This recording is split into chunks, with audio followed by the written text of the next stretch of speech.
महाराष्ट्राच्या राजकीय सामाजिक क्षितिजावरचा सतत लखलखणारा हा तारा आज भिजलेला आहे. मन सुन्न होणारी ही घटना आहे. प्रशासन असेल, विकास कामं असतील किंवा आपल्या पक्ष, मित्रपक्ष, त्याचे कार्यकर्ते असतील, त्या सगळ्यांवरतीच आज दुःखद आघात झालेला आहे. दादांचं हे असं अचानक जाणं हे वेदनादायी आहे.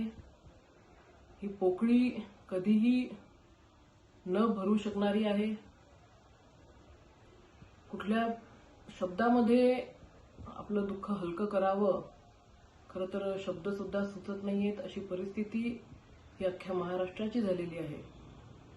दादांसारखा एक ज्याच्या भोवती महाराष्ट्राचं राजकारण गेल्या 15-20 वर्षापासून फिरत होतं, पुढचेही 10-15 वर्ष महाराष्ट्राचं राजकारण ज्याच्या नावाच्या भोवती फिरणार होतं, असा व्यक्ती अचानकपणे निघून जाणं हे खरंच अतिशय वेदनादायी आहे, दुःखद आहे.